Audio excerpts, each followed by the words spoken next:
of a Jedi Knight. Not as clumsy or random as a blaster. An elegant weapon, but a more civilized age. For over 1,000 generations, the Jedi Knights were the guardians of peace and justice in the Old Republic. Before the Dark Times. Before the Empire. Hello, everyone, and welcome to War of the Stars, a Star Wars podcast. My name is John Mark Tolley. Joining me today, as always, are my two co-hosts. Over here is... Oh, you're pointing at me. Garrett K. Jones. And also... Brian Karasik. Hello, everybody. Gentlemen, good to see you again.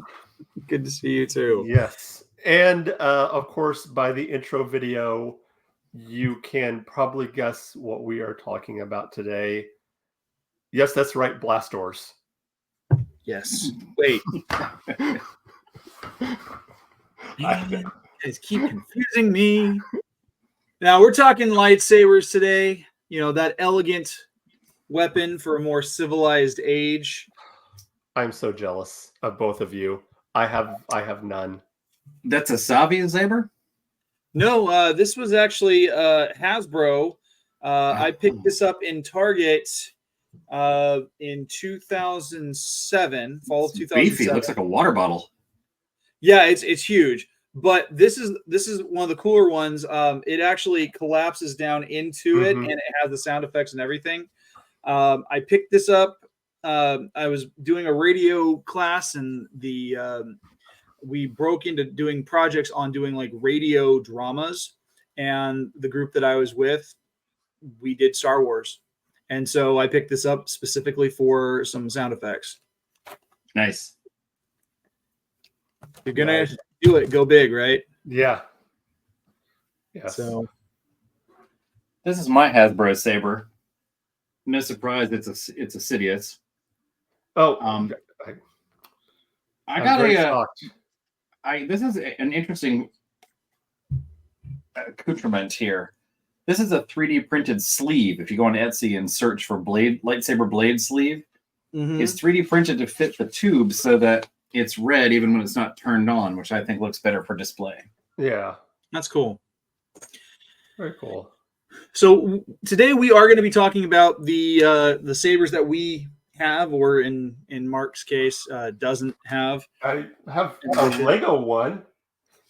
That counts. That counts. Yeah. It's a lightsaber. But we're also going to be talking about the lore. We're going to be talking about the behind-the-scenes type stuff, as well as talking about the construction and stuff like that goes into it.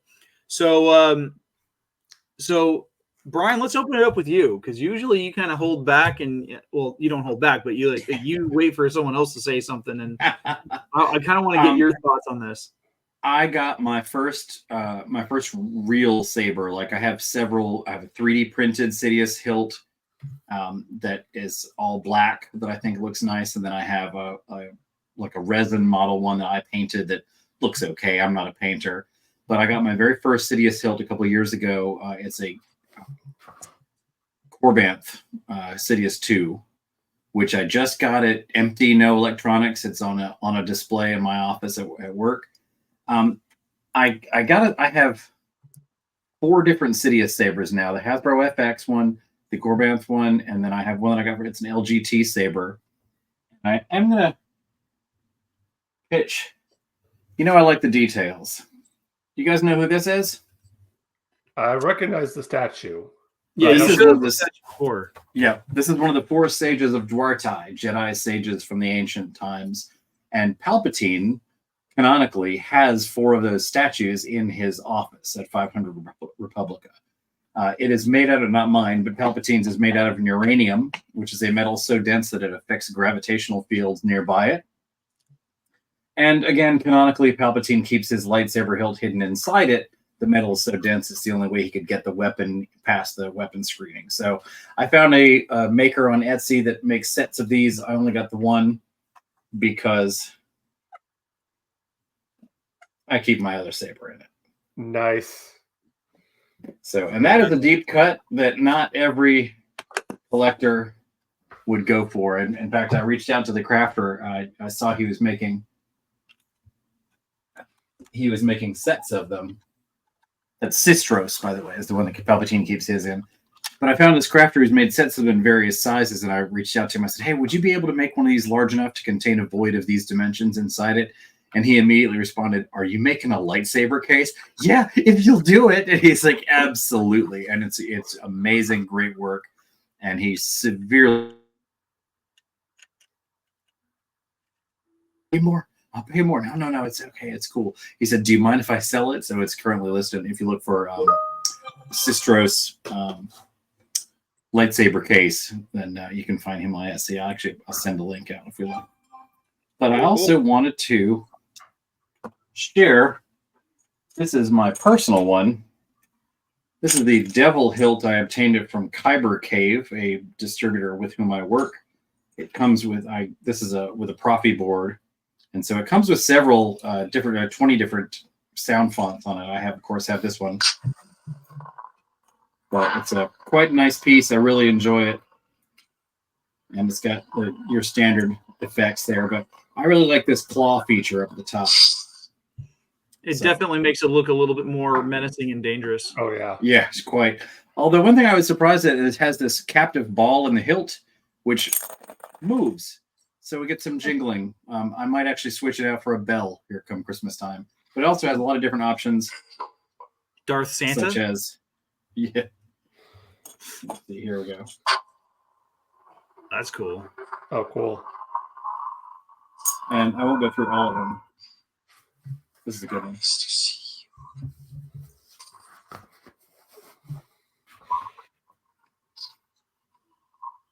I like the slow start ones. That's a nice one. I like that fluctuation in the blade. Yeah. That's what a Profi board can do. There's whole apps you can go. I think it's through Arduino and program an unbelievable. Like I have one will start up slowly. It's like flash, flash, flash. It's kind of like you're trying to turn it over. So, but that's my Devil Hilt, or as I call it, the lightsaber of Darth Korosis, my Sith alter ego. And as I'm fond of saying, the only thing I wrote in 8th grade that I still like. That's pretty cool. Yes. I have some more I won't break out, but I got I guess the first time I went to Disney when they had the lightsaber build your own, I think of it like a Sunday bar. And I went kind of berserk. The lightsaber I made there is a double-ended one, which is a Vader saber on one end and a Kylo Ren saber on the other. So it's this giant saber staff. It's some non-canonical nonsense that I won't abide it. But it does look good on my wall.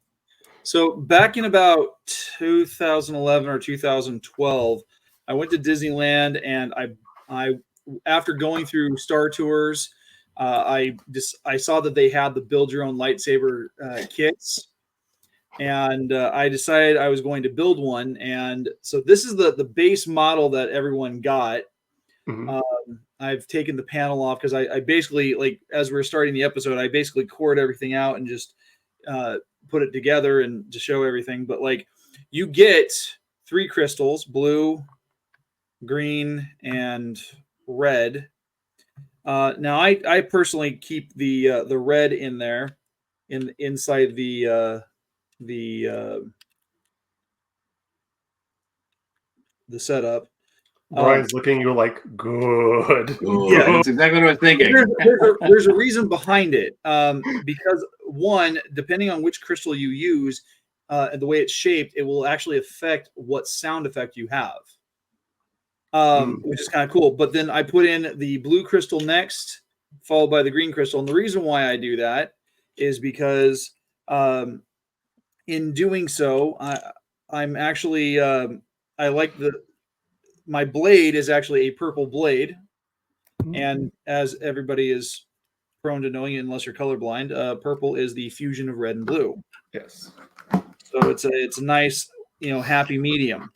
And then as far as the rest of the components, I have this very nice little sleeve here with a little knob on it. I've got this piece right here.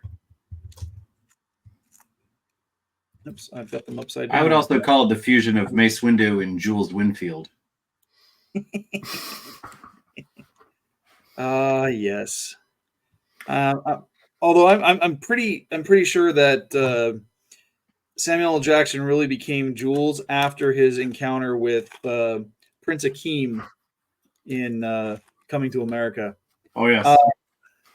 And then I've got this little ring. It's just basically like a light ring. Put that on there. This beautiful reversible grip. Nice. One side is hollow, the other one is not. And then the end cap, which I like the pommel on this end cap just because it's very basic, very clean. I treat the bulb itself as the emitter with a Maul-esque emitter. That's nice. And then it comes together, and I love it because it is clean, it is sleek, and you can use it in the reverse grip. Excellent. And so when the blade is part of it, you can see how it works. And so I've had this one. The only other one that I have is one of two pieces for a double-ended saber that was purchased by my mother, of all people, as a wedding gift for me and my ex-wife. This was a lot of couples do Unity sand, or they pour Unity water, or a Unity candle. And I said, nope, screw that. We're a Star Wars family, because it was her idea to do a Star Wars themed wedding. So I'm like, and we have this beautiful anodized aluminum aircraft quality dueling saber. Nice. What was the source of that? Looks like an Ultra Saber. It's an Ultra Saber. Yeah. No sound effects to it, but and it's got instead of the end cap, it has the connector. The other half of it is stored in my bedroom closet. And what's crazy is this is like when it's all connected with the blades and everything. This thing is so long I can't even walk down a hallway. Like the only place I can safely use this is outdoors. I bet a machine shop could actually get you a connector that's just a staff, so you could end up with one of those lightsaber pikes like the Temple Guards have. That'd be pretty cool. When me and my wife got married, she drew the line at Star Wars wedding, but she did allow for a slight Star Wars theme reception. So we got a bunch of like the really cheap Walmart laser swords, but she had them. She ordered them from like I think it was Amazon or something. So they were pink and white because that was the color of our wedding was pink. So they were pink lightsabers, and we went through the sword when we went in. We went through the sword through the that, and then there's also we took some pictures of the bride's grooms and the wedding and the wedding part, the groomsmen having a lightsaber battle outside, which was pretty cool. Of course, the girls won. We had a very traditional wedding, but there were two nods to Star Wars in that my wife is okay with me entering to the Imperial March, which I got bless her. 1 second. Continue talking. And we had a 3-piece orchestra.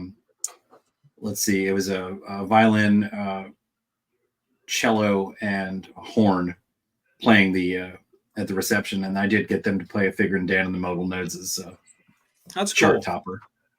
I wanted to mention there's a lightsaber I have too that it's one of my more unique ones. Years ago, I read that if you ask the right person at the Lego store at Disney Springs in Orlando, they will make you a lightsaber out of Lego, and there's no charge for it. Ask them nicely; they'll charge you for the Legos, but the service itself is free. And so, cool. Funny story. I'm an old Navy recruiter. I profile. I can't help it.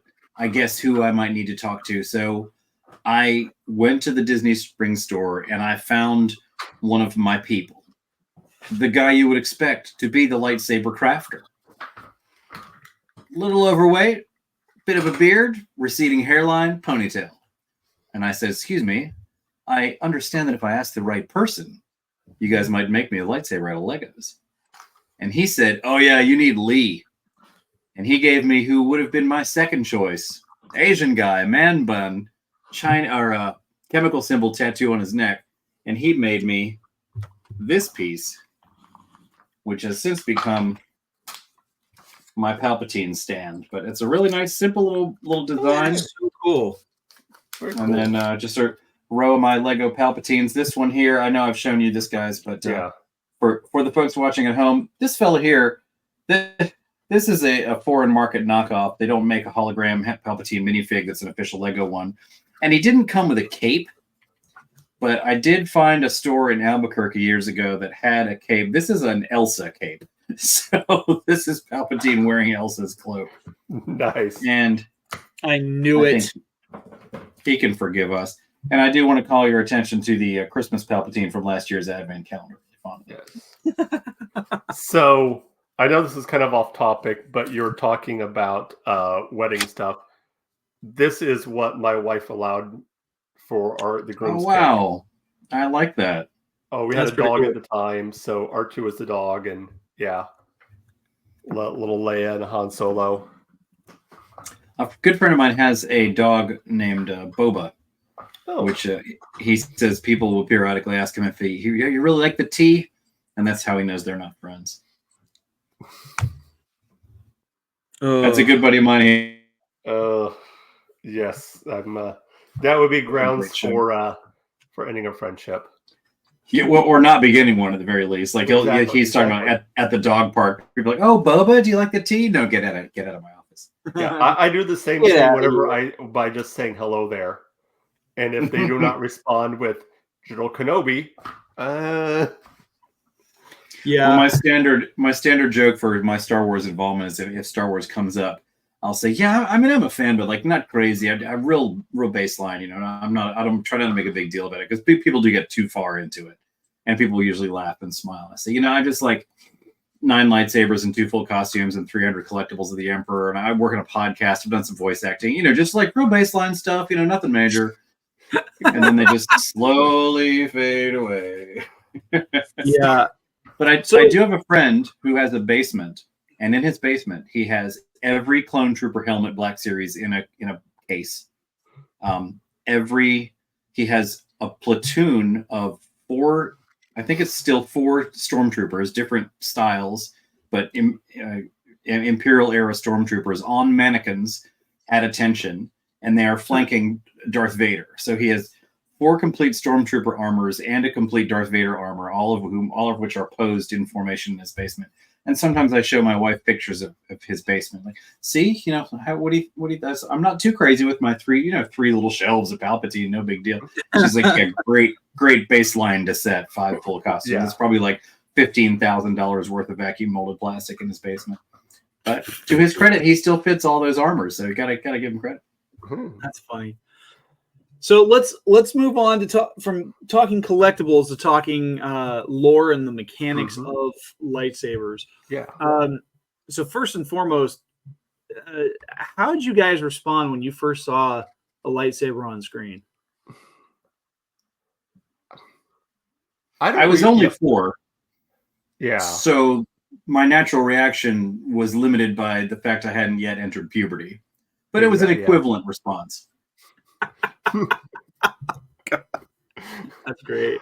Honestly, like I think I've said this before, because of my age, being the exact age of Star Wars, Star Wars was just something that was always kind of around. So it was just something that was like, by the time I started watching it, it had already been kind of, understanding it and getting into it. It had been a part of the zeitgeist of society for years.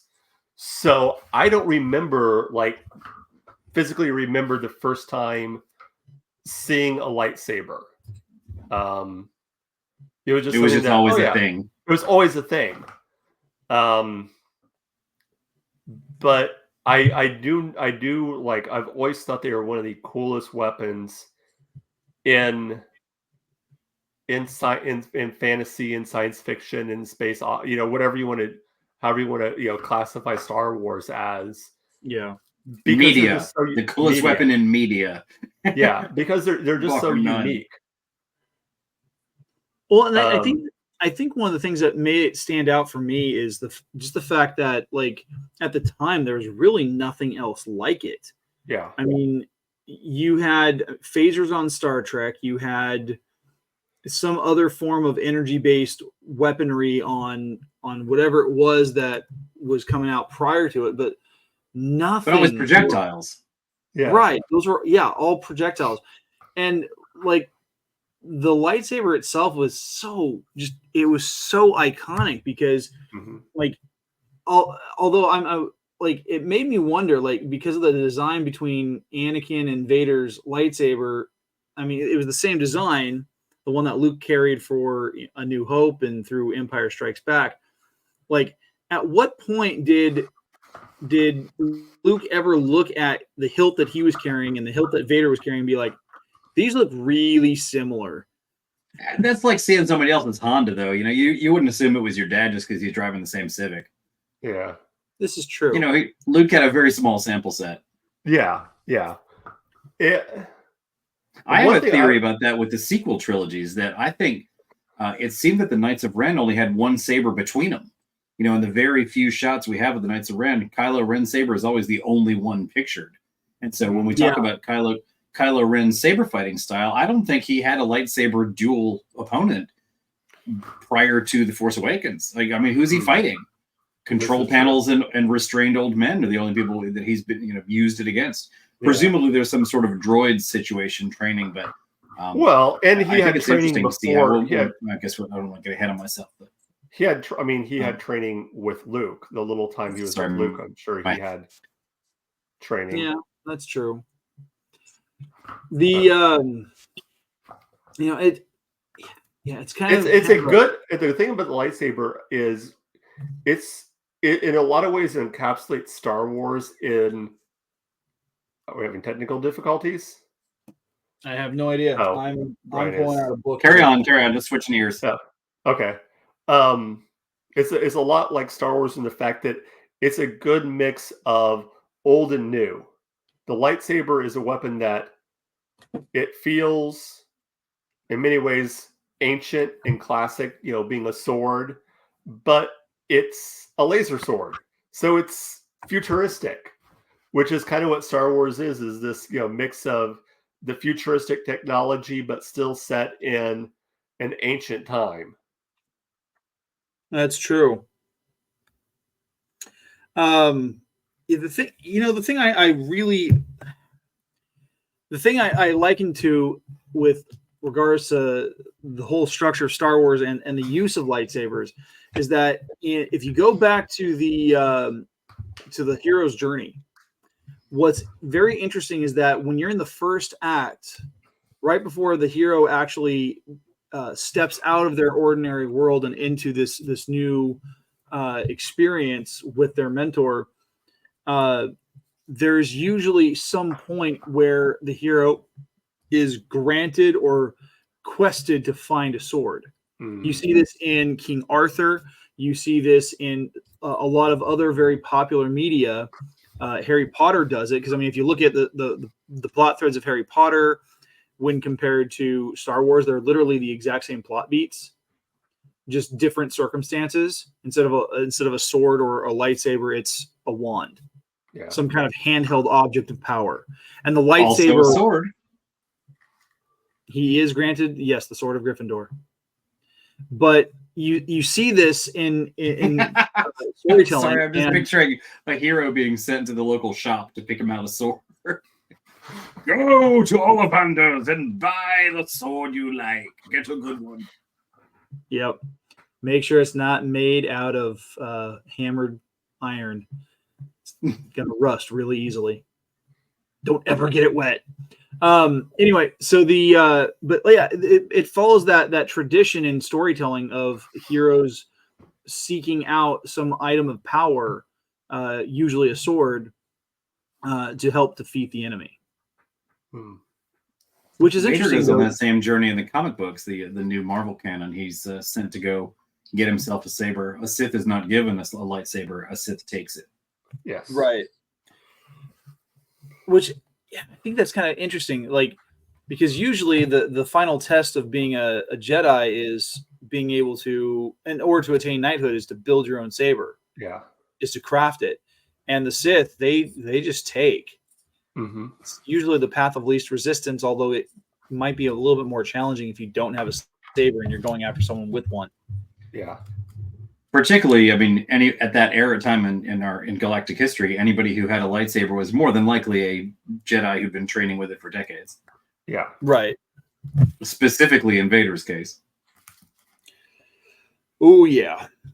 So I was go ahead, Brian. skeptical on the change to lightsaber lore when Disney came out with the change from synthetic kyber crystals to blooding the crystal. Yeah. I was too, but in a lot of ways, I think it fits more into Sith lore and the way the Sith act. I think both of them are believable ideas for how the Sith work. You know, the fact that the Sith, aren't the idea that the Sith aren't in, a natural thing. And that they would use synthetic, but at the same time, also the idea of bleeding the crystal is something that, like you, I was kind of skeptical of it. But the more I really think about it, it really makes sense that this is what a Sith would do. Like I came around on it pretty quickly once they started getting into the storyline of it. Yeah, yeah, I like that too. Although I think probably one of my I would like to have seen more of that being demonstrated, because the only bit of that we get on screen is that one scene at the end of the Acolyte. mm-hmm. And it's like, how is what Osha does or experiences so much more wrath-filled and hatred-filled than anything that Anakin ever did? I mean, he slaughtered whole clans of Tusken Raiders. He killed younglings. He murdered who knows how many people in cold blood, and his crystal stayed blue. Yeah. To that, I would say that his anger and rage was focused outward. He was using the lightsaber as a tool, but it was not the recipient of his hate. To blood the crystal, the Sith must focus all their anger and aggression, focus the dark side on the crystal itself. You're not using the tool, you're torturing the tool. But Osha wasn't even doing that. All she was doing was holding it. Yeah, the Acolyte had some problems. Focused on it. She was focused on killing Soul. Yeah. And so I think unfortunately, while it's the only encounter we have it on screen, it's a weak application.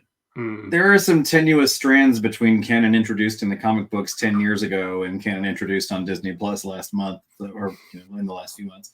But that would be the explanation of why Anakin's didn't give way. Yeah. Because every time the real answer is we hadn't made that up yet, so we didn't include it in episode 3. Right. Yeah. But that's a little too metatextual if we're going to live within the canon. Well, and the times that I've seen it done, with bleeding crystals in comics, the person's usually holding the crystal, has taken the crystal out of the lightsaber, and they're holding it in their hand, and physically, like you said, putting everything into that crystal to cause it to crack and to cause it to bleed.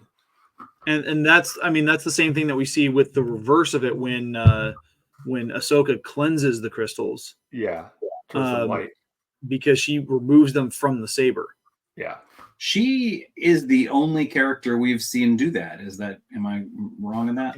As far as I know, she is. I believe so. Yeah.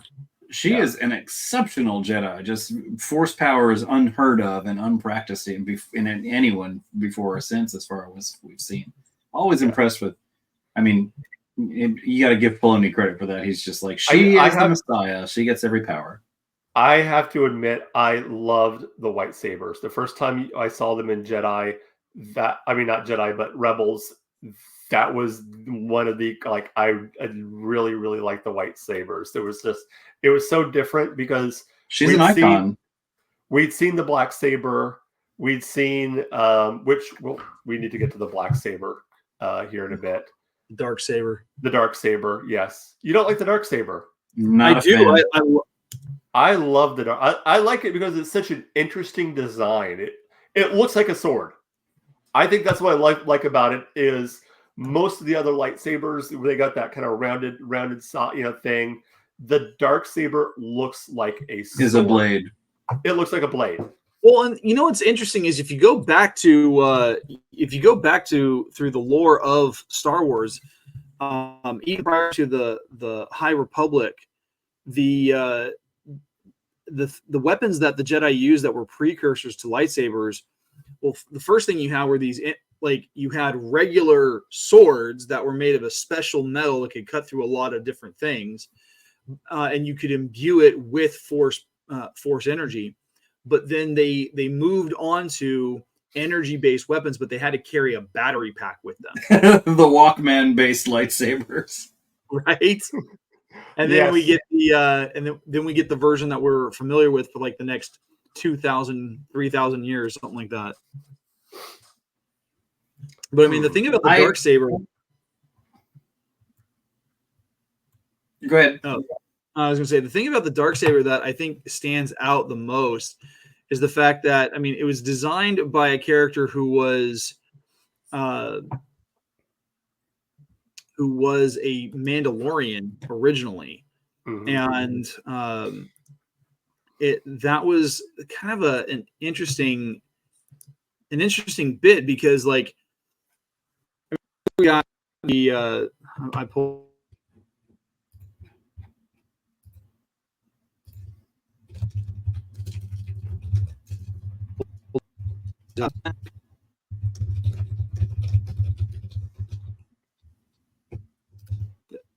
There we go. And so the design of this weapon is so very Mandalorian. These very hard lines, very streamlined and very efficient. It's very utilitarian, which is exactly how the Mandalorians would think of weapons in that time. Yeah. And just going back to the come on, why is my computer being like this? There we go. Like just the idea that it is designed specifically for like it wasn't just a lightsaber. This was a weapon that became iconic even on its own homeworld. Yeah. Where it was fought over by Mandalorians, Imperials, Maul, who by far was probably the most practiced wielder of it after its original designer. Tar Vizsla. Tar Vizsla. I don't know how to say it. Tari. It's Tar. It's Tar Vizsla. Yeah. I think let's get into a little bit about. I pulled this up here of lightsaber color meaning, so we can kind of get into the. Well, if it's blue, you're calm. If it's green, you're peaceful. If it's red, purple, you're horny. Take off. This is what it says. It says the blue lightsaber represents a Jedi who utilizes the Force on a more physical level, skilled in combat. Jedi wield blue lightsabers to confront evil directly, contrasting the red lightsaber of the Sith, which symbolizes wickedness and rage. Blue lightsabers embody qualities such as strength, loyalty, and determination. Their wielders are known for their courage in facing adversity and their commitment to confronting darkness, and often do so at great personal risk. The green lightsabers represent peace and represents a Jedi's decision to foster goodwill and cooperation throughout the galaxy. Jedi who wield green lightsabers strive for a universe where harmony prevails.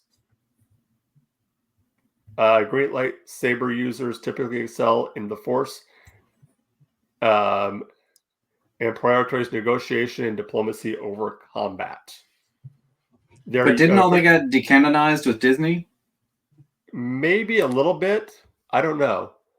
I've never been a fan of that because whoever makes the lightsaber can then lose it.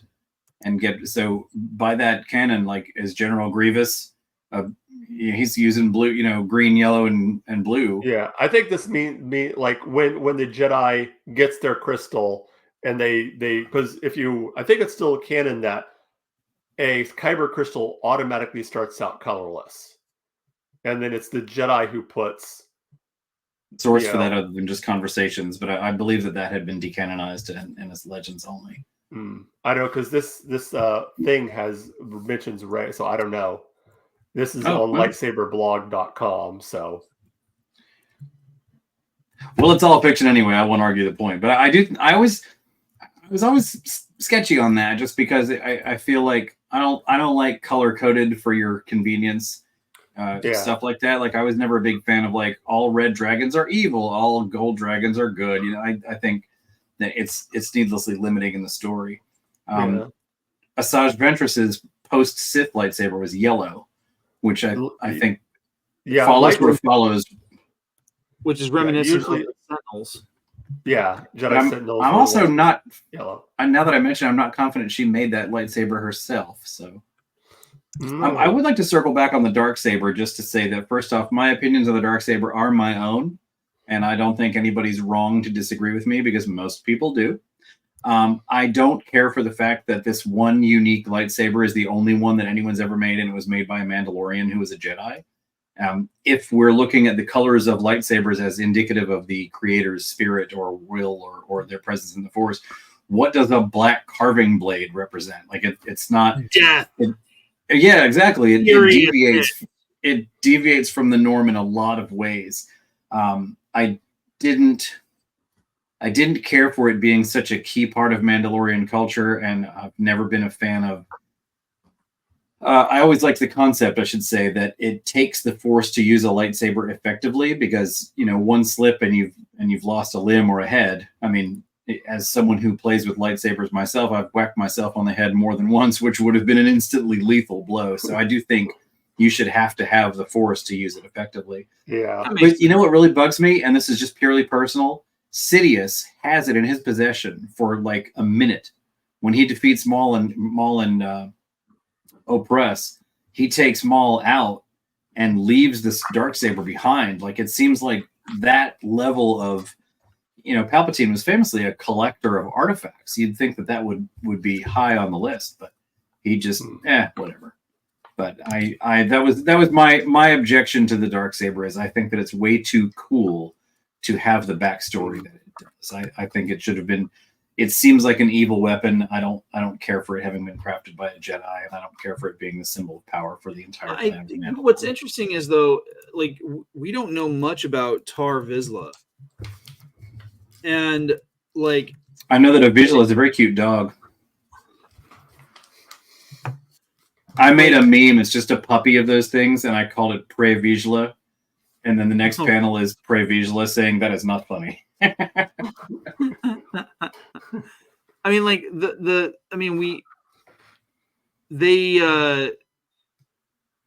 there's not much to him. Like he gets discovered as a child around 1050 BBY. I mean, that's more than 1,000 years before the main canon of events. And it's like, what the heck? Like, now what's he done for us lately? Well, not just that, but like, I mean, this is a character just like Darth Revan, who stands out as a fairly mysterious character that we would like to know more about. And we get virtually nothing about him. Like screw like a second season of The Acolyte or Skeleton Crew. I want to see more of this guy. I think Ancient Mandalore is a rich mine of information. That would be interesting to see. Absolutely. Yeah. Absolutely. I mean, and I would like to go on record again as saying I want nothing to do with Darth Revan and don't want him in canon ever again. I don't care for I don't care for first person shooter protagonists being weighed against canonical characters. Looking at you too, Darth Nihilus. I will say this. One of the things I like as far as video games, though, in the use of lightsabers, first and foremost, I kind of like the way that the Jedi Fallen Order and Survivor games allow you to literally piece together your lightsaber. You can, as you go through the game, you collect different components, different crystal colors, and you can actually develop and build your saber to work the way you want it to work, which is really cool. And for me, I'm a big fan of symmetry. So when I was playing through Fallen Order, I would design it to look as close to being symmetrical as possible. And it does have a really unique design to it where the two ends can be disconnected from each other. One is longer than the other and can still be handled with two hands, while the other one is like a small, like dirk style handle. But it's not like Smilo Ren's where where it disconnects from the hilt to have a hidden blade underneath. But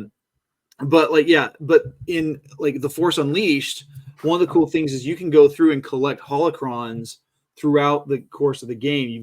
There's Jedi holocrons that glow, they're cubes that glow gold, and then you have red pyramid shaped Sith holocrons, which give you like a temporary power up or boost to your energy. But one of the holocrons that you can find on board the Death Star in the first game provides you with choices for doing a black or white crystal. And it's just an aesthetic. It doesn't affect how the lightsaber operates in gameplay, but it's really a fun aesthetic. With Force Unleashed Part 2, you get more of the gameplay effects as far as like what the crystals do, as far as like with force powers and how you work in conjunction with them. But in one saber you can have a white crystal, and the other you can have a black crystal. And I'm like, ooh, it's cookies and cream. Garrett, as a Cal Kestis player, I actually have a font on my saber called Cal Kestis, and I don't really know what it does. Is this indicative? That's not really exciting. I couldn't really hear anything. It's pretty simple.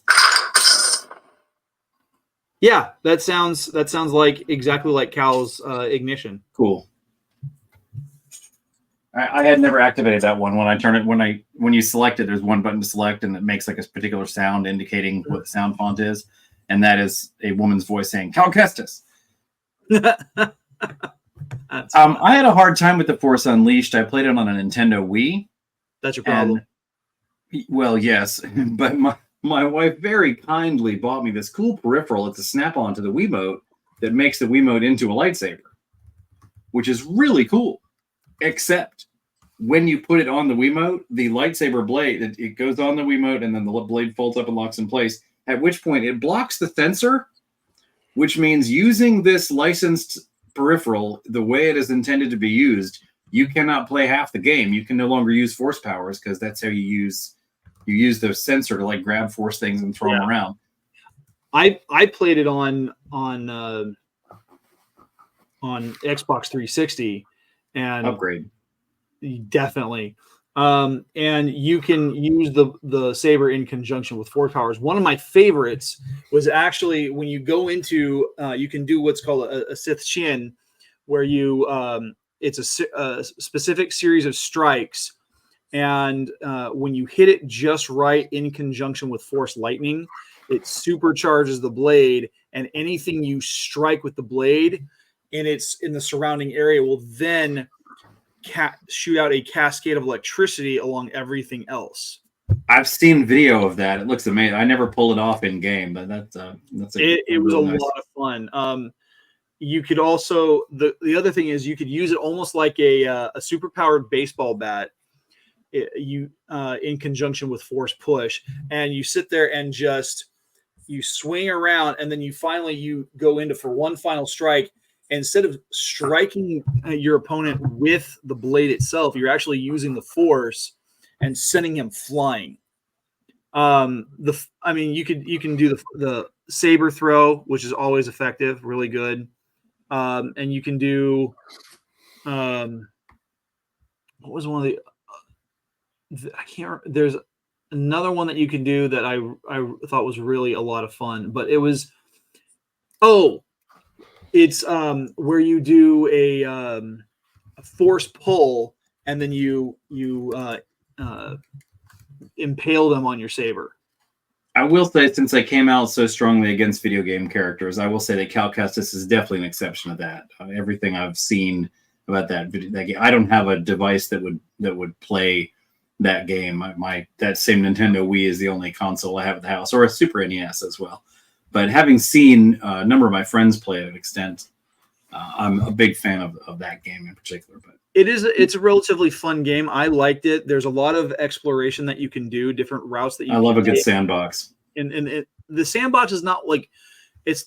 I would say it's probably about 80% sandbox, because depending on which planet you're on and which route you're going and what you're looking for, it will change some of the areas where you've got access. But once you've accessed all those areas, you can just go back to the map and find all the things that you need to find, as far as like chests and data entries and stuff like that. I know myself too well to let me play that game.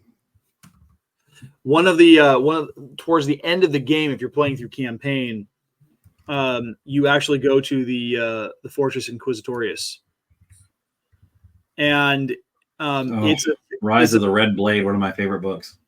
It is, you actually break in through an underwater hatch and you go through the whole thing, and it's very linear. Like, you go in, you come out. There's no in between. And you face one of the Inquisitors as a boss battle, and she's tough, really tough. But then you face Vader too, and he's almost unstoppable. And that's even on playing on the easy mode. In fact, it gets to the point where you actually have to run away from him, and he's chasing you through the corridors. Mm-hmm. I was already into Arthurian legends and Dungeons and Dragons and swords and sorcery type stuff when I first saw Star Wars, even at 4. Yeah, and when I saw Vader light that saber up, it was perfect. It was an armored knight. It was everything I loved about swords and sorcery installed into everything I loved about science fiction. Yeah, and I was hooked. I was done. That's all I needed. And I don't know if anybody's noticed this here behind me. This is my daughter's. When she was 5, she drew this picture of Palpatine for me, and I'm instilling it in her. You know, the lore of the lightsaber is fascinating to me. You know, never just the how does it made of it all is really cool. At first, I remember trading stories in grade school of, well, they use the Force to contain. It's really just a blaster, but they're using the Force to hold the bolt in place, and that just never felt right to me. I just like. It's just a laser sword. Just let's not discuss it too much and get on with it. Yeah. Yeah. And I do like the idea that you guys have and I agree. That the idea that I think it was you said it, Brian, that to wield the lightsaber correctly, you have to have the Force. That it's such, because I mean, if you think about it, you know, you're just basically have a hilt. You know, the lightsaber itself, you know, theoretically would have very little weight to it. So like most swords are weighted, so you can feel that weight going around. Although it's interesting. I mean, 90% of the weight of a sword is its blade. Yeah.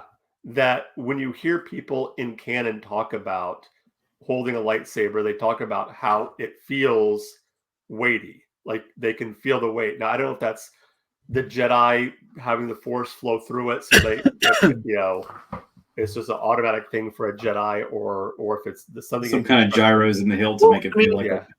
I know that Brian's not a big fan of the Darksaber, but one of the things that I thought was really interesting, especially once we get to the last part of Mandalorian season 2 going into season 3, Mando can't use the Darksaber. Like every time he tries to use it, it does not work for him. Like it starts getting heavier and heavier and heavier, whether he's got it powered on or not.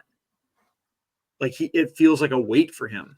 Whereas Bo-Katan, like she picks it up and she's like, I can do this, no problem. So it makes me wonder. Is that like a Mjolnir thing where he's not worthy, or? they don't really explain it in the show, which is kind of a bummer because like that's like one of those things that I would have liked to have seen. Like they like We'll get cut more out though, the won't we? episode with Jack Black and let's get more of him trying to practice with the Darksaber. Trying to figure out like that should have been part of it. That should have been part of the biggest part of his quest for season 3.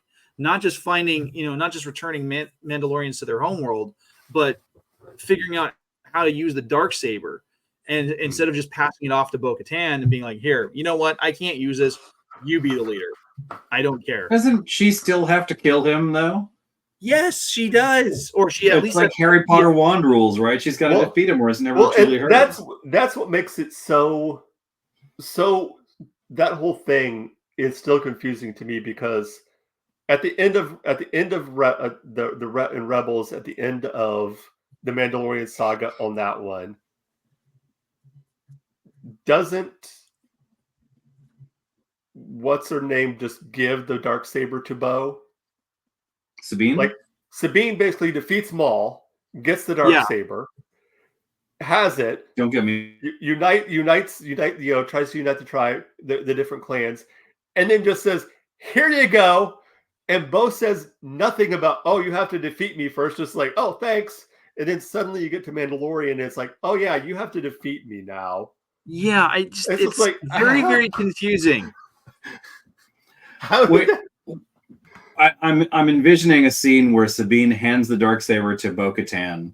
Bo-Katan thanks her ceremoniously, and then Sabine turns around and Bo-Katan stabs her in the back, like, "Hey, sorry, that's the rules. I know you're just a teenager." I think I do remember, if I remember correctly, Sabine did not defeat Maul for it. She stole it. They go to where Maul was, and they sneak in, and she takes. So therefore, the whole thing of her having to defeat, because we know how it got in Moff Gideon's hands? Hold on a second before we jump onto Moff Gideon. It says here in Star Wars Rebels, Sabine Wren retrieved the Darksaber from a Night Sister lair on Dathomir during the Imperial era. Sabine later gifted the Darksaber to Bo-Katan Kryze after the two joined forces to destroy an Imperial weapon. The blade fell to Sabine, who became the new owner simply by picking it up.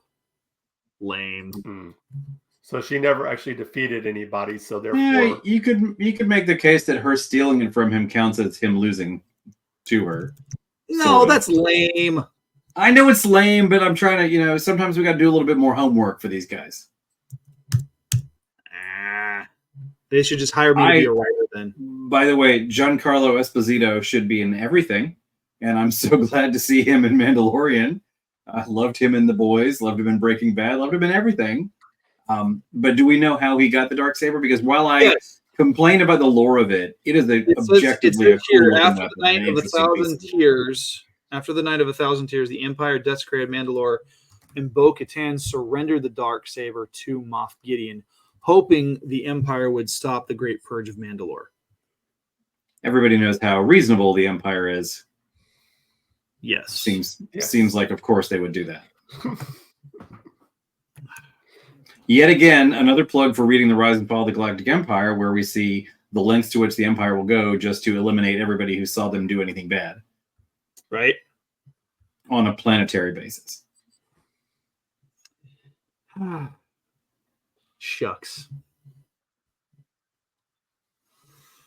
Gotta love those Imperials, right? Yeah. Well, I remember, I'm sure you guys did too, I had one of the inflatable lightsabers that, it had like a little Walmart flashlight in it, and you'd blow it up, and like the blade was translucent, and it got real sticky really quick. That plastic degraded rapidly.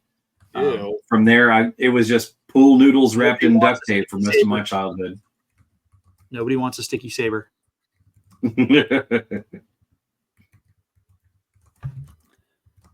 Oh man. Okay, so I was gonna say before we wrap up, because we're coming up on an hour here. We're gonna just go around really quickly. We're gonna list our top 3 favorite lightsabers in all of canon, and then we'll wrap up. Okay. Sound like a plan? Mm-hmm. All right, John, go. Number one, Anakin's. That's number one. Number two, Luke's second. The green lightsaber. That is the one thing I do remember being just blown away by was seeing that green lightsaber, because before that, if you'd only had blue, and then suddenly you were like, oh, it's green. They can be different colors. And of course, Maul, double-bladed lightsaber, so iconic. So very cool. So those are my top three: Anakin, Luke second, and Maul. Cool. Brian, what about you? Sidious is the first one. Its very design is a mockery of the Jedi. Jedi lightsabers are tools. They're used in extremis. And they're utilitarian devices. The design of Sidious is art, it's craft. And the fact that it's a work of art as well as a weapon is a way of Sidious twisting the knife in the very concept of the Jedi weapon. Second one would be, yeah? I was going to say, even with the gold plating that he has on there, that was reserved specifically for Jedi who did something really, really, really, really, really noteworthy and noble. I like attention to detail, and when Sidious messes with you, he messes with you to the nth degree. Gotta love it. Second favorite, I'm going to say Dooku. Dooku's was the first curved hilt lightsaber I ever saw.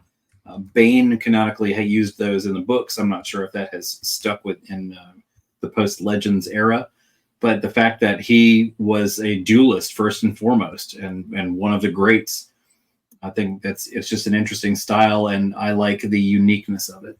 And then I got to go with John Mark on Maul. The dual-bladed lightsaber was, when he popped that second blade out, everybody in the audience was just like, oh, well, of course. Why?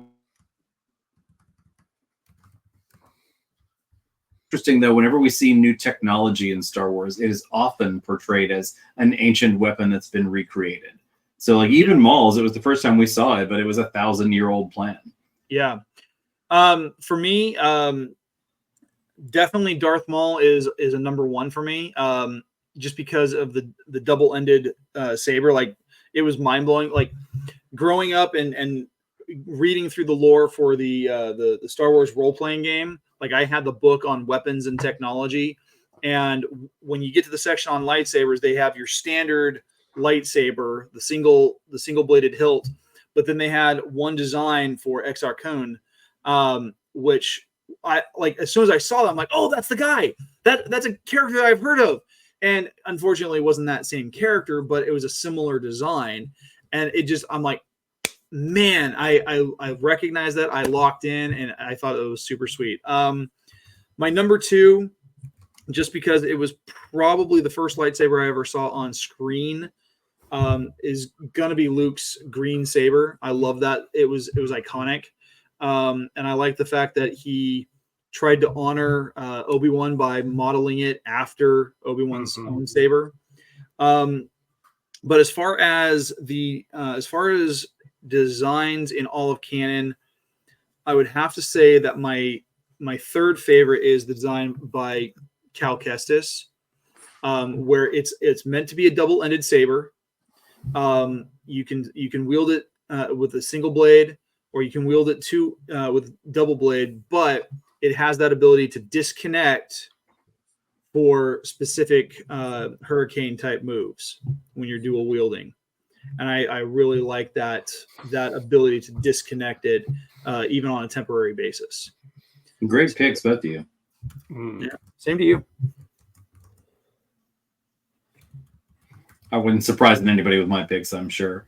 No. If I said anybody other than Sidious, I'd be like, what's wrong with you? Yes. Who are you and what have you done with Brian? I almost put in Obi-Wan's in there too, just because it's such an iconic. Yeah. All righty. All right. I think great chat. I'm really glad we got a chance to dig into this too, because like between collectibles and the lore of it, Star Wars arguably wouldn't really be Star Wars without lightsabers in it. No, it would not. I think several times in my life I've mentioned Star Wars, and even the most sabers, it's what sets them apart. Only Thunder the Barbarian comes close. Yes. I don't think I've ever watched Thundar the Barbarian. That's a deep cut to the Saturday mornings of my youth. All right. All right. Well, Brian, why don't you tell everybody out there where they can connect with you? Come connect with me on the Sith Library and Archives on Facebook. It's a lovingly curated Facebook page containing all of the architecture, literature, lore, and even sense of humor of the Sith. Come join me out there. I post as Darth Carosis, and I've got several other admins who work with me who are really doing the heavy lifting these days. Come see us. All right. As for me, you guys can find me on Instagram and X at GKJ Publishing.